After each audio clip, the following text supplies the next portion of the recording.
નમસ્કાર મિત્રો, મારી યુટ્યુબ ચેનલમાં તમારું હાર્દિક સ્વાગત છે। આજે આપણે વાત કરવાના છીએ રાણા કુંભાજી અને મોહમ્મદ શાહ સાથેની ઘટના। માલવ નરેશ મોહમ્મદ શાહને પડકારવા માટે ચિત્તોડગઢના દરવાજે એ કુંભા રાણાનું 1 લાખનું સૈન્ય ખડું છે। 1400 હાથીઓ ઉપર અંબાડીઓ નખાઈ છે। ઊંટ ઉપર આથડ ભીંડ્યા છે। ઘોડા ઉપર તાણીને તંગ બાંધ્યા છે। શૂરવીરો હાથમાં હથિયારો રમાડી રહ્યા છે અને દુશ્મનોના દળને રફે દફે કરવા થનગની રહ્યા છે। સવારી ચડવાનો ડંકો સાંભળવા તેમના કાન અધીરા બન્યા છે। એવામાં રાણો કુંભો લશ્કરી પોશાકમાં વાજતે ગાજતે આવી પહોંચ્યો। પાછળ લડાઈમાં ભૂખ્યા હાથવાળા, શંકરને રૂંઢમાળ દેનારા, અપ્સરાઓને વરવાની ઉત્કંઠાવાળા, વીરભદ્ર જેવા મહાન ક્રોધાળ, દુશ્મનોનું અકાળ મૃત્યુ લાવનારા, પોતાના ધણીની આગળ લોઢાના કોટ બનીને ખડા થનારા, એ રણ સંગ્રામમાં કદી પીઠ ન દેખાડવાળા શૂરવીરો સામંતો રાણા કુંભાજીની સેવામાં આવીને હાજર થયા। ખંડિયા રાજાઓ પણ પોતાના નાનકડા લશ્કરો લઈને મેવાડ આવી પહોંચ્યા। રાણા કુંભાએ સેનાની સરદારી લીધી અને સરદારો તથા સૈનિકોને પોરસ ચડાવતા કહ્યું, મારા વીર પટાવતો, સામંતો અને સરદારો, માલવ નરેશ મોહમ્મદ શાહ બીજા રાજાઓનો સાથ લઈને મેવાડ પર ચડી આવે છે। આપણી જાહો જલાલીઓ એમની આંખમાં ઝેરના છાંટા ઉડાડ્યા છે। એમણે વિના કારણે સુતેલા સિંહને જગાડ્યો છે। આ આપણું એ આઝાદી માટેનું યુદ્ધ છે, રક્ષણ અને સલામતી માટેનું યુદ્ધ છે। આપણે યુદ્ધમાં વિજયને વારવાનો સંકલ્પ કરી અને લોહીના છેલ્લા બુંદ સુધી લડીને મા ભૌમની રક્ષા કરીએ। દુશ્મન દળને રજપૂતોની વીરતાનો પરચો કરાવીએ। આપણે પ્રતિજ્ઞા કરીએ કે મેરુ પર્વત ચલાચમાન થાય, સૂર્ય પૃથ્વીને પ્રકાશમાન બનાવતો બંધ થાય, મહાયોગેશ્વર યોગ ભ્રષ્ટ થઈ સમાધિ છોડે તો પણ આપણે યુદ્ધમાંથી પાછા હટીશું નહીં। જીવવું મરવું એ તો ઈશ્વરને આધીન છે, પણ શત્રુઓના સન્મુખ ચાલીને ડગલે પગલે અશ્વમેઘ યજ્ઞનું ફળ મેળવીએ। સૌએ રાણાની ઈચ્છાને એકી અવાજે વધાવી લીધી। રજપૂત સેનાએ મહારાણાને જય જયકારના વિજય ધ્વનિથી વધાવી લીધા। નગા રચીએ એ સવારી ચડવાનો ડંકો લીધી દીધો।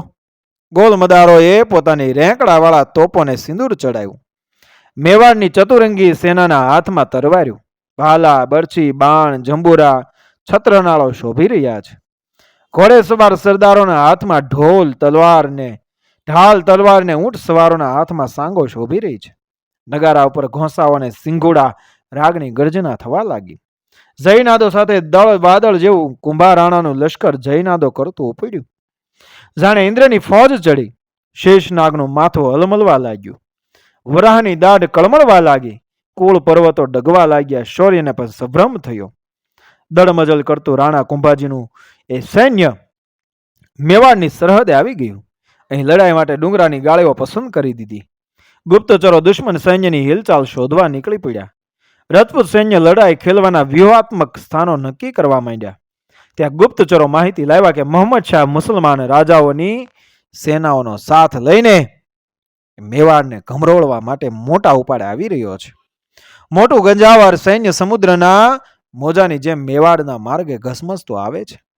રાણા કુંભાજીએ સેનાને હુકમ કર્યો કે જયનાદો કરતા રજપૂત સેનાના ઘોડે સવારોએ મોહમ્મદ શાહની સેના પર સૌ પ્રથમ છાપો માર્યો। મુસ્લિમ સેના મેવાડ પહોંચવાની ઉતાવળમાં હતી।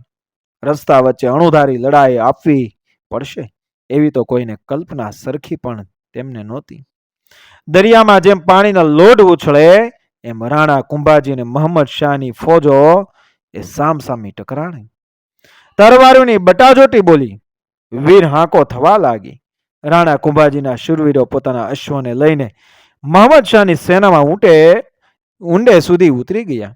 માથા પડવા લાગ્યા। ધડના ઢગલા થવા લાગ્યા। બંને ફોજો વાદળાની પેઠે સામસામી ચાલવા લાગી। આકાશમાં ઉડતા બગલાની માફક હાથી દાંતની હારો અને હાથીઓના પચરંગી રંગેલા એ કુંભ સ્થળો દેખાવા લાગ્યા। પાખરોના એ ઘૂઘરા અને ત્રાહાના અવાજ વચ્ચે ઘોમચક લડાઈ જામી।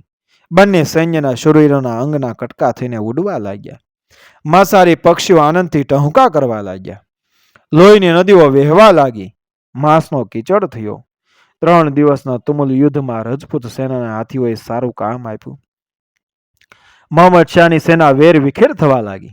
મોહમ્મદ શાહ સૈન્યને પોરસ ચડાવવા ખૂબ મહેનત કરી, પણ ભયભીત બનેલા તેના સૈનિકો નાહિંમત બન્યા અને મેવાડના કિલ્લાને માથે પોતાનો વિજય ધ્વજ લહેરાવવાની એ મહત્વાકાંક્ષાને ઊંચી મૂકી રણાંગણ છોડીને પાછા ભાગવા માંડ્યા. માલવ નરેશ મહંમદ શાહ તેમના શૂરવીર સામંતો અને સૈનિકો સાથે કેદ પકડાયા. બીજે દિવસે મેવાડની કચેરી હકડે ઠઠ ભરાઈ ગઈ છે. માલવ નરેશને કચેરીમાં હાજર કરવાના છે. પરાજિત મુસલમાન રાજાને રાણા કુંભાજી કેવી સજા કરશે તે સાંભળવા માટે સૌ આતુર છે. ત્યાં રાણાજી ધીર ગંભીર પગલે કચેરીમાં આવ્યા. સૌએ ઊભા થઈને એમને નમન કર્યું. નમન ઝીલીને રાણાજીએ પોતાનું આસન લીધું. એ વખતે હાથમાં બેડીઓ સાથે પરાજિત થયેલા માલવ નરેશ મહંમદ શાહને કચેરી વચ્ચે હાજર કરવામાં આવ્યા. મહંમદ શાહ નતમસ્તકે રાણા કુંભાજી આગળ આવીને ઊભા. ત્યારે રાણા અતિ ગંભીર અવાજે બોલ્યા, માલવ નરેશ, આત્મસન્માન શું ચીજ છે તે હું સારી રીતે જાણું છું. દુશ્મનોના સન્માનની રક્ષા કરવી અમારી ક્ષત્રિયની પવિત્ર ફરજ છે. આપની સાથે નિર્દય વર્તાવ કરીએ તો અમારી રજપૂતાઈને માથે કાળો કલંક બેસી જાય. તમે ભલે મુસલમાન રહ્યા પણ વીર પુરુષ છો. કાયરોની જેમ રણ મેદાન છોડવાને બદલે સામે પગલે ચાલીને મોતને વધુ મીઠું ગણ્યું છે. વિજય પ્રાપ્તિની આશાથી છેવટ સુધી લડ્યા છો. તમારી વીરતાની હું કદર કરું છું. સૌ બોલ્યા, વાહ રાણા, વાહ વાહ રાજપૂત, વાહ. દુશ્મન સાથે પણ કેવી દિલાવરી હે. ત્યાં રાણાજી બોલ્યા, માલવ નરેશને બેડીઓના બંધનમાંથી મુક્ત કરો. મહંમદ શાહ રાજના મહેમાન છે. એમને રાજની રૂઢી રીતે રાખો. એમના કેદ પકડાયેલા લશ્કરના કોઈ પણ સૈનિકને કંઈ પણ મુશ્કેલી ન પડે તેની કાળજી રાખજો. શરણાગતને અભયદાન આપવું એ તો ક્ષત્રિય કુળનો ધર્મ છે. ત્યારે માલવ નરેશ મહંમદ શાહ પણ જાણે કે અહેસાનના ભારથી દબાઈ ગયા. એ એટલું જ બોલ્યા, વાહ રજપૂત, વાહ. આપની ઉદારતાનો જોટો જગતભરમાં જડવો મુશ્કેલ છે. વખત આવે અમે પણ તમારા ઉપકારને નહીં વિસરીએ. પછી તો પાણીના વહેણની પેઠે દિવસો વહેવા લાગ્યા. રાજના મહેમાન મહંમદ શાહનો રૂઢી રીતે આતિથ્ય સત્કાર થાય છે. મુસલમાન સૈનિકો રાણા કુંભાજીની ક્ષમાશીલતાને મુક્ત કંઠે બિરદાવી રહ્યા છે. એમ કરતા કરતા એકાદ વર્ષનું વાણું વહી ગયું છે. એવામાં દિલ્હીના બાદશાહ મેવાડ પર ચઢાઈ કરી. રાણો કુંભાજી પોતાની સેનાને સાબદી કરીને દિલ્હીના બાદશાહની સામે લડવા માટે નીકળ્યો. મહંમદ શાહને આ વાતની જાણ થઈ. દોડીને એમણે રાણાનો રસ્તો રોક્યો અને વિનંતી કરી, રાણાજી, દિલ્હીના બાદશાહની સામે અમે લડીશું. બાદશાહને હરાવીને પાછા ફરશું. અગર મોતને માર્ગે પ્રયાણ કરીશું. આ તક અમને આપો. હવે મેવાડ પણ અમારી જ માતૃભૂમિ છે. અમે મુસલમાનો દિલ્હીના બાદશાહને પડકારીશું. કુરાનના સોગંદ લઈને અમે આ વાત કરીએ છીએ. એકવાર એ અમારા પર વિશ્વાસ મૂકો.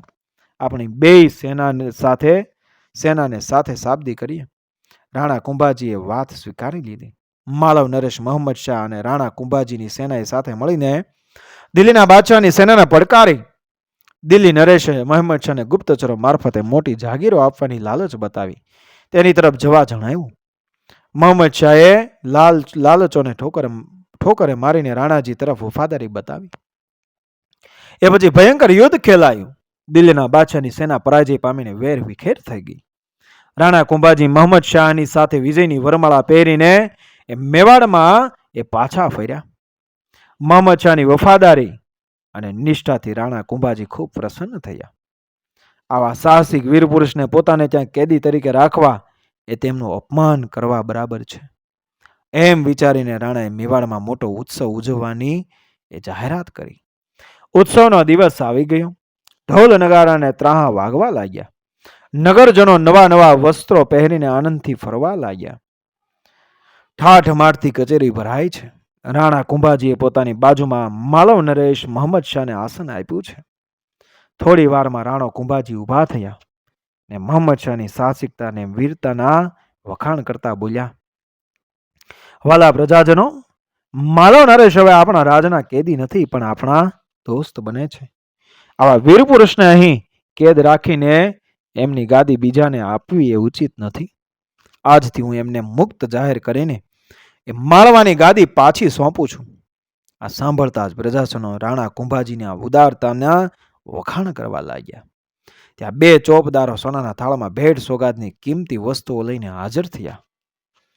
રાણાજી ઊભા થઈને ભારે શિરપાવ સહિત મોહમ્મદ શાહને એ કિંમતી ભેટ સોગાદો આપી. રજપૂત રાજાની ઉદારતા આગળ મોહમ્મદ શાહનું મસ્તક નમી ગયું. એમની આંખોમાં પ્રેમના અશ્રુની સરવાણી ચાલી. હિન્દુ મુસ્લિમ રાજા પ્રેમથી એકબીજાને ભેટ્યા. અદ્ભુત દ્રશ્ય જોઈને સૌના હર્ષનો પાર રહ્યો નહીં. ત્યારે માળવાની ગાદી પાછી મેળવવામાં મોહમ્મદ શાહને કંઈ મુશ્કેલી ન પડે તે માટે રાણાજીએ પોતાની સેના તેની સાથે મોકલી. આમ રાજપૂત સેના અને મુસલમાન સેના એ વાજતે ગાજતે મેવાડમાંથી વિદાય થઈ. ત્યાર પછી રાણા કુંભાજી અને માલવ નરેશ મોહમ્મદ શાહ એકબીજાના જીગરજાન દોસ્ત બનીને રહ્યા. આજે આ વીર પુરુષો હયાત નથી, પણ ઇતિહાસ એમની વીરતા અને ઉદારતાની સાક્ષી પૂરે છે. મિત્રો, વિડીયો પસંદ આવ્યો મારી ચેનલને સબસ્ક્રાઈબ કરો, ફોલો કરો, શેર કરો. મળી આવી જ ઘટનાને પ્રેરણાદાયક વાર્તાઓ સાથે આગળના વિડીયોમાં બન્યા રહેજો મારી ચેનલ સાથે. જય શ્રી કૃષ્ણ, રાધે રાધે, જય શ્રી રામ, જય રાજપૂતાના.